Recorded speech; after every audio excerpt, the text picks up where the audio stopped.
Welcome back to the Deviant Thinking Podcast. I'm your host, Jennifer Thompson, and today and always we'll explore career advice that breaks the rules. So I'm excited. Today I have with me Courtney Cook. She is a talent sourcing partner at Open Systems Technology in the Minneapolis-St. Paul area. Courtney, welcome to the Deviant Thinking Podcast. Would love to start out. Why don't you tell some folks about what you do and a little bit about your organization? I am currently a talent sourcing partner at Open Systems Technologies, OST for short. And really what we do is we're a software consultancy. So we have a wide variety of different IT service offerings. But kind of what we're known for in the market, what our niche is working with connected products and IoT solutions. So there's a very strong emphasis on like product development and product design. So within the organization, I'm kind of responsible for reaching out to talented folks within the Minneapolis market, but also both the Grand Rapids and Detroit market as well, because we do have offices there for our roles that are hard to fill or we're not getting applicants for. Awesome. Well, that sounds great. Well, Courtney, one of the reasons I reached out to you to chat was you had posted something up on LinkedIn talking about everything that was going on with COVID and that you are still looking to chat with people now and that there might not be roles now, but could be in the future. So tell me a little bit about what's kind of going on with all this COVID stuff and how you see people responding to it. Within the community, I've definitely seen an overwhelming show of support from one another, which is really refreshing to see. It does seem like the community is really stepping up to help one another out. And obviously, most companies are in a hiring lull right now to where they're either laying off people or they're just kind of in a hiring freeze until, things with the coronavirus settle down a little bit. So it's definitely an interesting market right now. And it is a hard market if you are currently a job seeker or if you did just get laid off. There's a lot of uncertainty. So what I've kind of noticed within the market is there seems to be a lot of contractors who recently got let off of their projects. That seemed to kind of be the first wave of where companies started cutting people. And now we're kind of seeing waves of a lot of ad agencies are doing mass layoffs. And of course, other industries are affected as well. But specifically within Minneapolis, I've noticed there's an overwhelming amount of people within the marketing, SEO space looking for work. Interesting. Yeah. So as everybody is now stuck at home, I know you are working from home today as I am as well. We're all stuck at home. So we have a little more time on our hands. Have you been giving out any advice to folks of now that they have a little more time on their hands, what should they be preparing as things move forward so that when we get restrictions lifted and things like that, that they're ready for what's available in the job market? Yeah, I think a lot of people right now are getting a little discouraged with just the amount of roles that are out there to apply for. So I think now is a good time to definitely freshen up on your professional skills. If there is any sort of courses that you can take online, those are great to add to your resume and it shows that you're still working on things during this downtime. What a lot of people I think are out there right now are getting a little discouraged with what they're seeing in the market, but now is a good time to really connect because even though a lot of companies are in a hiring freeze, a lot of companies are pipelining for when they are planning to hire again. Typically, the hiring process can take, anywhere from a month to even a whole year to fill some roles. So companies know that those hard to fill roles are still on the way and their next hire may be 6 months out. Continue to apply for things, but also continue to have conversations with people. Even if they're not hiring, the more you network, the more you kind of get your name out there, the more people you connect with, you never know when opportunities are going to arise in the future. Great. That sounds like absolutely great advice. And I noticed when you posted some things on LinkedIn, you asked for people to reach out to you through LinkedIn or through email.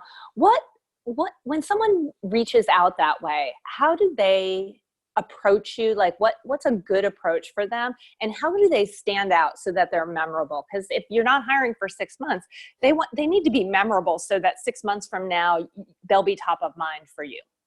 I know during this time, especially like when a recruiter talks to you, they're really looking for what your sweet spot is, where your skills are, and where you're going to be happy in the future. And I think a lot of times candidates will sell themselves short on things or say that they're open to too much. If a recruiter asks you, what types of roles are you open to?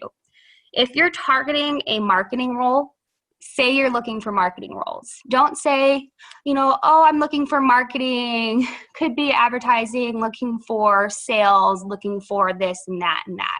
Be specific with what you're looking for.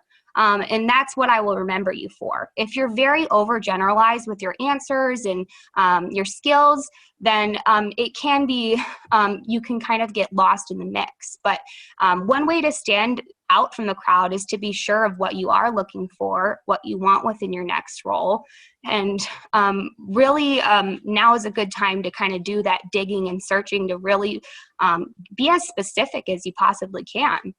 I think that sounds like great advice. A few weeks ago on the podcast, we had a gentleman whose name is Pim DeMoray from the Corporate Rebels, and he talked a little bit about a similar thing.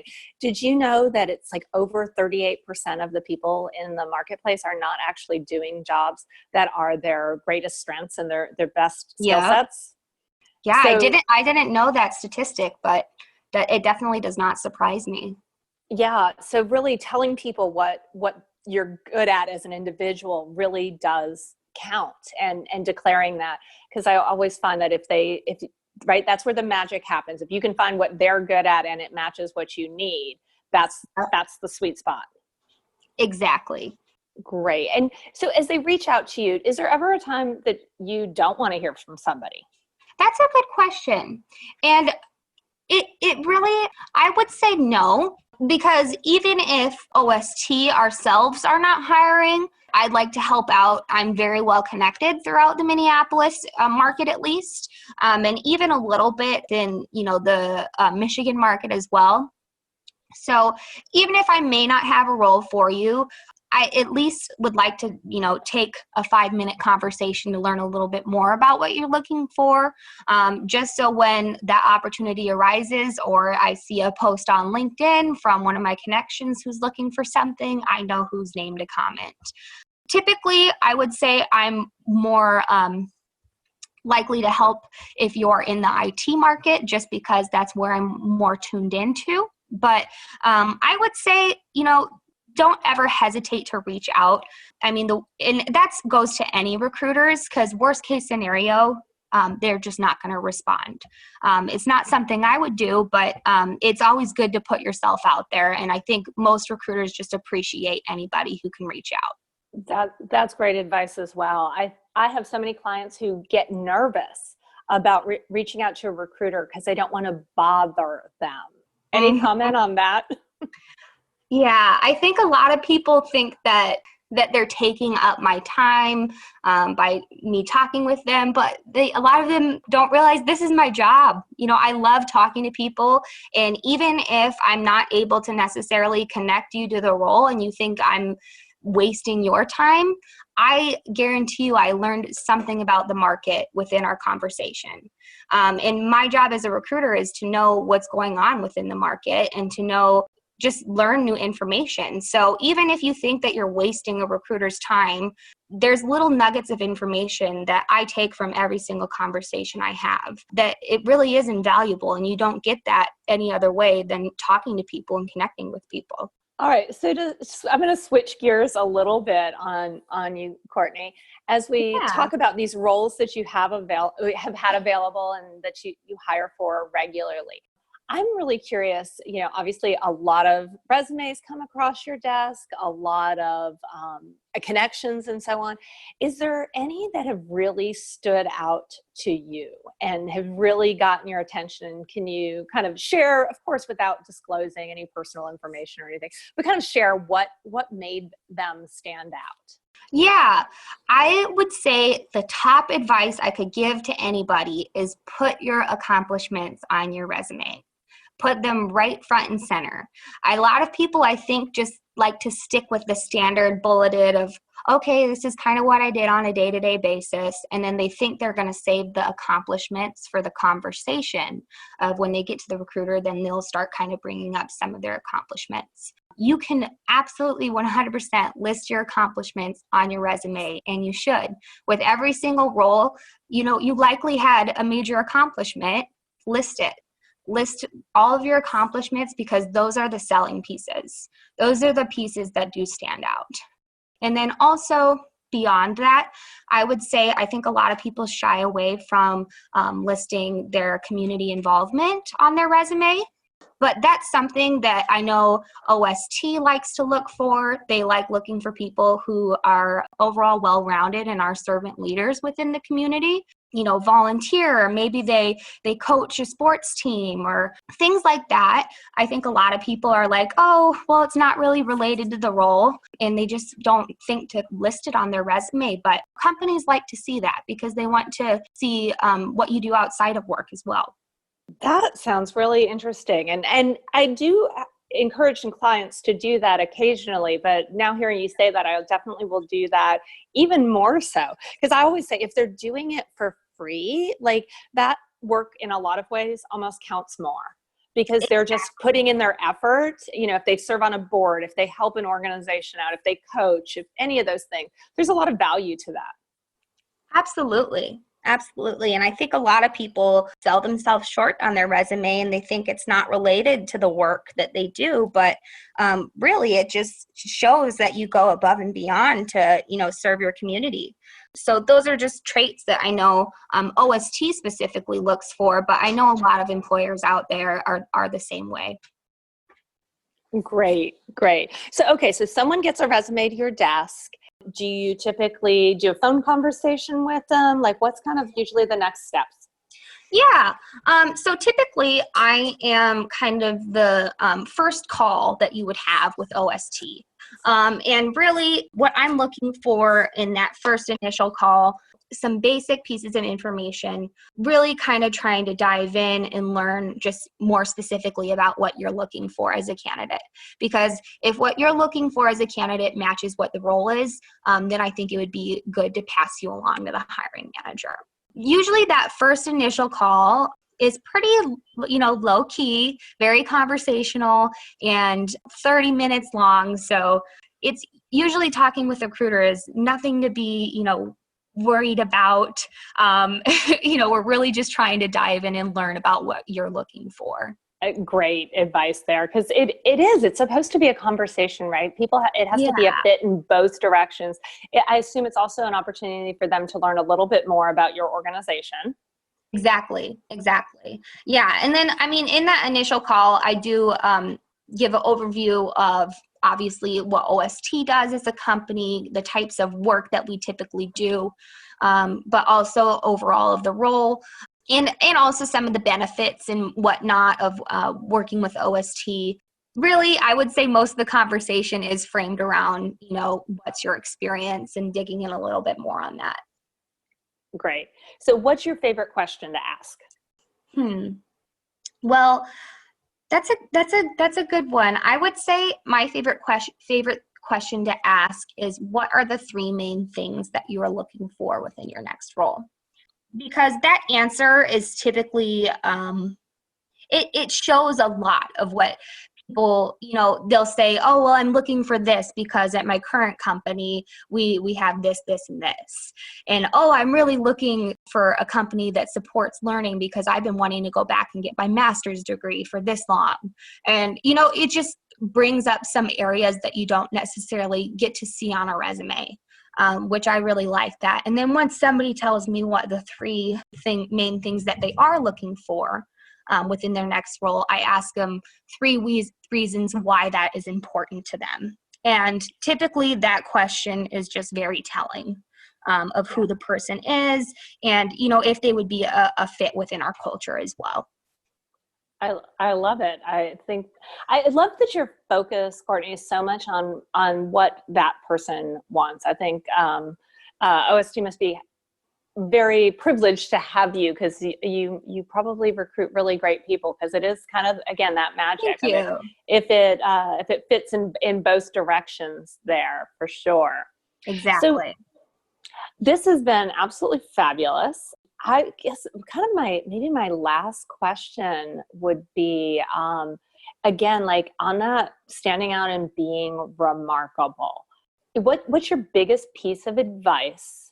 You said the accomplishments for sure, but like, what's the most daring that someone should be or could be to get your attention? Daring. Yeah. So, I guess, I've seen some very creative things. I would say, honestly, there's nothing that's too bold unless it comes across as rude or offensive. I think if what you are planning to do, I'm trying to think of different ways people have kind of jazzed things up in the past, whether they included a video of themselves doing a sales call for a sales role or things like that. I think most recruiters really appreciate the extra effort that goes into it. And as long as you're not doing something like randomly showing up to the office and, just like random stuff like that, as long as you're being conscious of other people's time and other people's, being respectful, then I don't think there's anything that's necessarily too bold. I love that. I love your idea of, yes, a recording of a sales call, maybe a portfolio of work that normally doesn't require a portfolio, someone who's an engineer showing you a portfolio of work, things like that. I'm with you. I haven't yet to see anything too bold or things that have been not appreciated, especially by a great company. They're going to love when people go above and beyond. I agree. And that's where it's like, as long as you're being respectful and, conscious of other people, I really don't think there's anything too bold you could throw out there. And another thing, like, I know a lot of people, another thing that kind of sets them apart is they'll include like some of their personality traits or some assessments that they have done. Those things are also nice to see too. And a lot of people might think those are bold, but, it's always different ways to differentiate yourself. So as you say that, what comes to mind, and I do always like to ask this question, how many pages for a resume? Oh, well, I know a lot of people think in the market that a resume should be 1 page. And a lot of people think that a resume shouldn't have a limit. And I think that both of those people are wrong. Okay. I think that, definitely there is a point to, if your resume is 11 pages long, you're not nobody is going to read that word for word, or even if they did read it word for word, they're not going to ingest that information in a way that's beneficial to you. They're not going to remember it. So I would say, be conscious of what you're putting on there. Don't just throw anything on there. If it adds value, your skill set, or shows an accomplishment, or really highlights the work that you have been doing, then include it on the resume. But if it's just things like, I don't know, like I see like almost every single resume puts that they are proficient in Excel. If the role does not require you to be proficient in Excel, don't include it on there. So things like that. But I would say kind of the sweet spot for a resume, obviously it depends on, your level of experience, but I would keep it around, 2 to 3 pages. That's great to hear, because most of the folks, and you and I talked about this offline a little bit, but most of the folks that I work with are in that, 15 plus years of experience. And that's also kind of the area that you recruit into. And it's hard for them to fit it on that 1 page for sure. Oh yeah. Well, and they would be selling themselves short if they did. Absolutely. So we want to make sure they have enough out there, but definitely not that it goes on forever. Okay. So I think I said that was my last question, but I guess I do have one more question. Yeah. So, right, the rumor is that a recruiter only looks at a resume for 6 seconds. What do you think of that? Can you scan a resume in 6 seconds, or do you take more time than that to really look at who someone is? I can say there has been resumes that I've looked at for 6 seconds and stopped looking at, but I wouldn't say on average that that is the amount of time I spend on a resume. I think there's sometimes some red flags that you can immediately catch on when looking at a resume. So that can sometimes make it a little quicker if I catch something, that's just not a fit for the role, then it's pretty easy to filter through who's not a fit. But I would say typically if somebody applies and they have their general experience matches the skill set of their role, I mean, I can spend upwards of 6 minutes looking through a resume. Awesome. Well, good. I'm glad to hear that too, because I wouldn't want all of these folks to do tons of work and then not get seen. So that's an important piece of it. Exactly. And I will say, when I am looking at a resume, I typically, the very next place I look is your LinkedIn profile. LinkedIn profiles are becoming the new resume. So that is definitely another area to invest on updating if you have some downtime right now. Well, that is wonderful advice as well.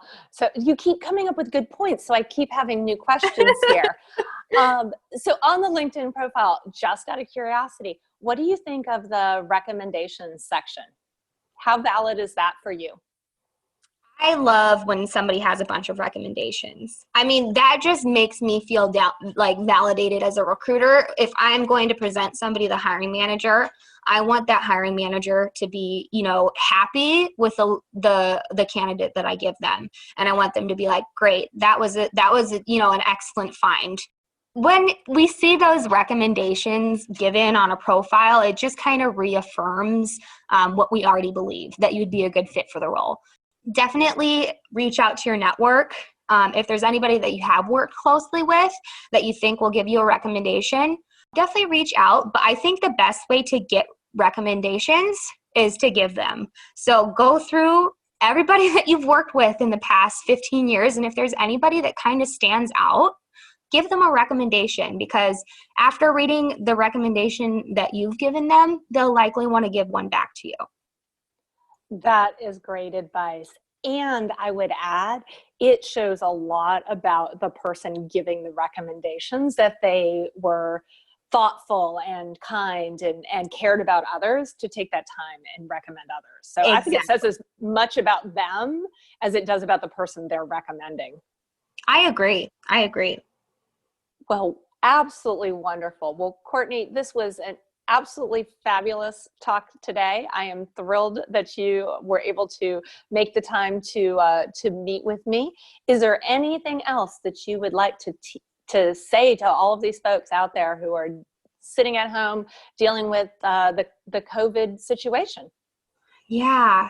Well, I guess during this time, with unemployment rates, getting almost as high as 10% in the United States, I think a lot of people are getting a little hopeless right now. And I would say now is, especially with, all the stay-at-home orders and everything, now is a time to really work on yourself professionally, work on, updating that LinkedIn profile, work on updating any skills. If there's any certifications that you can get that would help excel you in your career, work on those right now. But mainly get connected, reach out to people on LinkedIn, feel free to reach out to me. Every person that you talk to knows somebody that's hiring somebody. So the more you can kind of get your name out there, the more you can talk to people, the better luck you will have in finding that, next career step that's good for you. Fabulous. Well, Courtney, thank you so much for being on the Deviant Thinking podcast, and you stay safe. Thank you for having me, Jennifer. You too. Well, that was a fabulous interview with Courtney Cook, and she had some great advice for today. One of which I promise you all, I did not pepper her to say this prior, but she talked about your LinkedIn profile.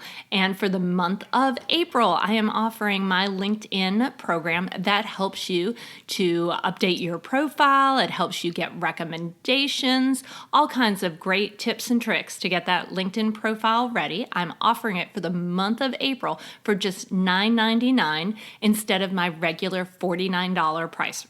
So head on over to the deviantthinking.com website and check that out. And I'll link directly to that in the show notes as well. Well, I hope you enjoyed today's podcast. I think Courtney shared some amazing information with us and really timely and really relevant with all that we have going on in the world. If you've enjoyed this podcast, please take a moment and head on over to iTunes and give us a great review. Those reviews really do mean the world to us. Until next week, stay safe and be deviant.